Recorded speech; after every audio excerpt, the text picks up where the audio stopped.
Friends, welcome back to our channel. ಹೊಸ ವಿಷಯದೊಂದಿಗೆ ನಿಮ್ಮೊಂದಿಗೆ ಬಂದಿದ್ದೀನಿ.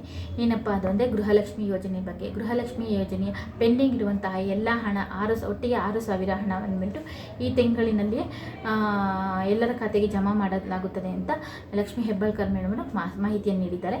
ಗೃಹಲಕ್ಷ್ಮಿ ಹಣದ ಬಗ್ಗೆ ಲಕ್ಷ್ಮಿ ಹೆಬ್ಬಾಳ್ಕರ್ ಮೇಡಮ್ ರವರು ಹೊಸ ಮಾಹಿತಿಯನ್ನು ನೀಡಿದ್ದಾರೆ. ಏನಪ್ಪ ಅಂದರೆ 3 ತಿಂಗಳಿಂದ ಪೆಂಡಿಂಗ್ ಇರುವಂತಹ ಗೃಹಲಕ್ಷ್ಮಿ ಯೋಜನೆಯ ಹಣದ ಬಗ್ಗೆ ಸ್ಪಷ್ಟ ಮಾಹಿತಿಯನ್ನು ನೀಡಿದ್ದಾರೆ.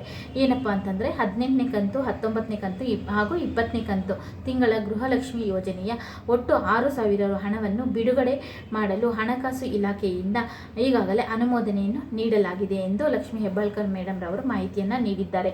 ಅಂದರೆ 18ನೇ ಕಂತಿನ ಹಣ ಬಂದ್ಬಿಟ್ಟು 90% ಜನಕ್ಕೆ ಈಗಾಗಲೇ ಹೋಗಿದೆ. ಕೇವಲ 10% ಜನಗಳಿಗೆ ಬಂದಿಲ್ಲ. ಅವರಿಗೆ 18ನೇ ಕಂತಿನ ಹಣ ಕೊಡ್ತಾರೆ ಮತ್ತು 19ನೇ ಕಂತಿನ ಹಣ 20ನೇ ಕಂತು ಅಂದರೆ ಅವರು ಹಂತವಾಗಿ ಮೇ 20ನೇ ತಾರೀಕು ಮೇಲೆ ಹಂತವಾಗಿ ಅಂದರೆ ಒಟ್ಟಿಗೆ ನಿಮ್ಗೆ 6,000 ರೂಪಾಯಿ ಹಾಕಲ್ಲ, ಹಂತವಾಗಿ 2,000 ರೂಪಾಯಿನ ನಿಮ್ಮ ಖಾತೆಗೆ ಜಮಾ ಮಾಡಲಾಗುತ್ತದೆ ಅಂತ ಮಾಹಿತಿಯನ್ನು ನೀಡಿದ್ದಾರೆ.